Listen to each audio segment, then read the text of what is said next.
নমস্কার বন্ধুরা, তোমাদের প্রত্যেককে স্বাগত জানাই এসএস অনলাইন ইনফরমেশন ইউটিউব চ্যানেলে।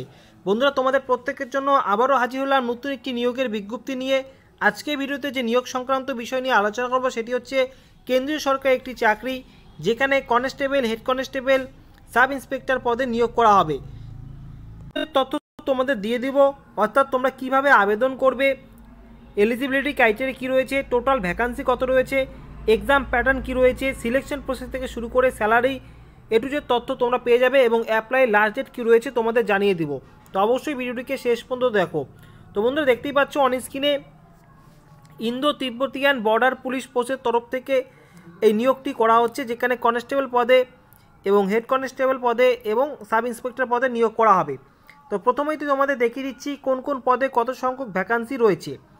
তোমরা অন স্ক্রিনে দেখতেই পারছো এখানে সাব ইন্সপেক্টর এই পোস্টের ক্ষেত্রে ভ্যাকান্সি রয়েছে 92টি।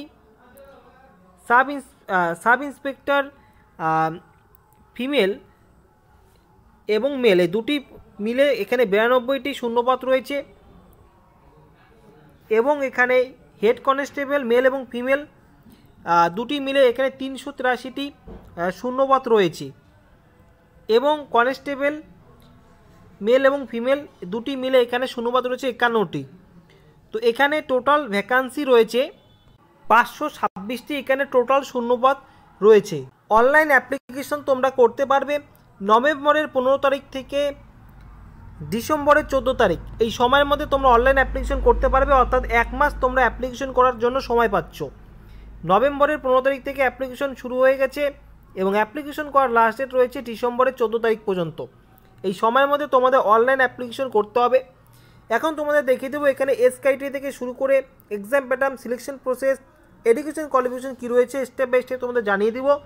তো তোমাদের কাছে একটাই অনুরোধ, চ্যানেলে যারা নতুন দর্শক রয়েছে অবশ্যই চ্যানেলটিকে সাবস্ক্রাইব করো, ভিডিওটি ভালো লাগলে অবশ্যই লাইক করবে এবং সকলের সুবিধার্থে সকলের সঙ্গে শেয়ার করবে। তো অনেক তোমাদের দেখিয়ে দিচ্ছি এখানে বয়সের যে ক্রাইটেরিয়ার কথা বলা হয়েছে। সাব ইন্সপেক্টর এই পদের ক্ষেত্রে বয়সের কথা বলা হয়েছে 20 থেকে 25-এর মধ্যে, এবং হেড কনস্টেবল পদের ক্ষেত্রে 18 থেকে 25, এবং কনস্টেবল পদের ক্ষেত্রে 18 থেকে 23। তবে এসসি এসটি ওবিসিদের ক্ষেত্রে অর্থাৎ সরকারি নিয়ম অনুযায়ী যে সমস্ত বয়সের ছাড়গুলি হয়ে থাকে সেই ছাড়গুলি কিন্তু রয়েছে। তো অনেককে দেখিয়ে দিচ্ছি তোমাদের ক্যাটাগরি ওয়াইজ। এসসি এসটির ক্ষেত্রে 5 বছর, ওবিসির ক্ষেত্রে 3 বছর, এক্স সার্ভিসের ক্ষেত্রে 3 বছর বয়সের ছাড় কিন্তু এখানে রয়েছে। তো এই হচ্ছে এজ ক্রাইটেরিয়া। এখন তোমাদের দেখিয়ে দেবো এই সমস্ত পদের ক্ষেত্রে এডুকেশন কোয়ালিফিকেশন কি থাকতে হবে।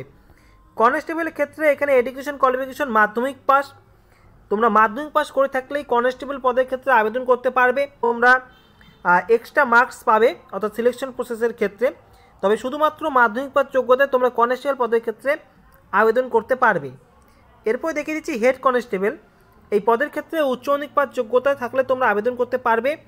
সায়েন্স স্ট্রিম থেকে তোমাদের উচ্চ মাধ্যমিক পাস থাকতে হবে, 45% নাম্বার নিয়ে তোমরা উচ্চ মাধ্যমিক পাস করে থাকলে তোমরা আবেদন করতে পারবে।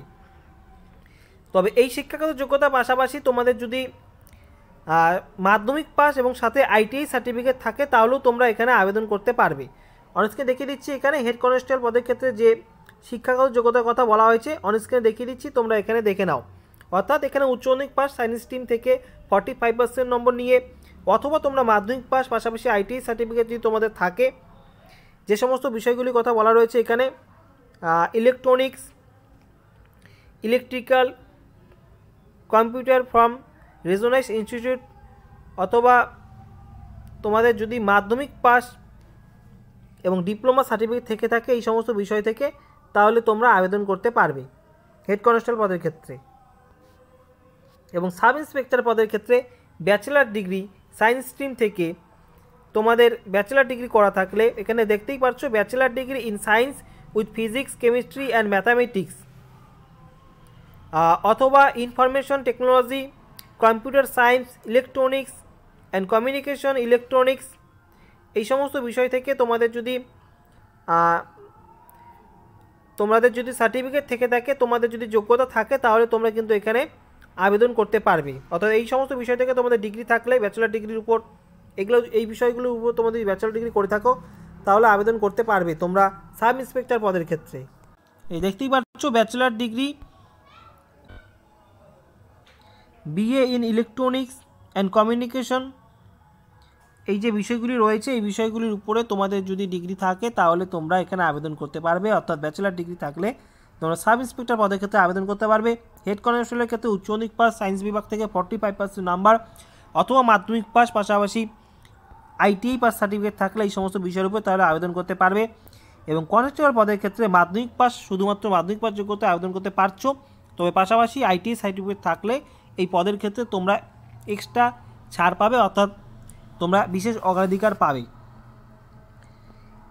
তো এই হচ্ছে এলিজিবিলিটি ক্রাইটেরিয়া, অর্থাৎ এস ক্রাইটেরিয়া তোমাদের বলেই দিলাম, এবং এডুকেশন কোয়ালিফিকেশন। এবং এখানে তোমাদের যে বেতন দেওয়া হবে তার পে স্কেলও কিন্তু দেওয়া রয়েছে। দেখতেই পাচ্ছ সাব ইন্সপেক্টর লেভেল 6-এর হারে তোমরা বেতন পেয়ে যাবে 35,400 থেকে শুরু করে 1,12,400 টাকার মধ্যে তোমাদের বেতন হবে। হেড কনস্টেবলের ক্ষেত্রে 25,500 থেকে শুরু করে 81,100, এবং কনস্টেবল লেভেল 3 হারের বেতন 21,700 থেকে 69,100, এবং আরও অন্যান্য বিষয়গুলি কিন্তু এখানে রয়েছে।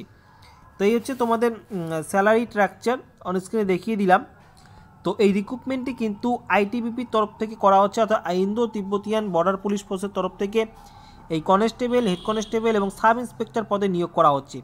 অ্যাপ্লিকেশন তোমাদের অনলাইনে করতে হবে। অ্যাপ্লিকেশন করার যে সাইটটি রয়েছে তোমাদের দেখিয়ে দিচ্ছি, এই সাইটে এসে তোমরা কিন্তু অ্যাপ্লিকেশন করবে। এবং এই পদের ক্ষেত্রে তোমাদের সিলেকশন প্রসেস কী রয়েছে, এক্সাম প্যাটার্ন কী রয়েছে আমি তোমাদের জানিয়ে দেবো এই ভিডিওতেই। তো তোমাদের কাছে আমারও অনুরোধ করছি, চ্যানেলটিকে যারা সাবস্ক্রাইব করনি অবশ্যই চ্যানেলটিকে সাবস্ক্রাইব করে রাখো, ভিডিওটি ভালো লাগলে অবশ্যই লাইক করবে। তো এখানে সিলেকশন প্রসেস কী রয়েছে এই সমস্ত পদের ক্ষেত্রে তো দেখিয়ে দিচ্ছি তোমাদের এখানে সিলেকশন প্রসেস। তো ফিজিক্যাল স্ট্যান্ডার্ড টেস্ট রয়েছে, অর্থাৎ তোমাদের শারীরিক মাপজোক কী থাকতে হবে এগুলো কিন্তু রয়েছে এখানে। মেল ক্যান্ডিডেটের ক্ষেত্রে, ফিমেল ক্যান্ডিডেটের ক্ষেত্রে কী থাকতে হবে অনেককে দেখিয়ে দিচ্ছি। ফিজিক্যাল স্ট্যান্ডার্ড টেস্ট অর্থাৎ পিএসটি, দেখতেই পাচ্ছ তোমরা এই সমস্ত বিষয়গুলি কিন্তু এখানে মেনশন করা রয়েছে। Physical standard test,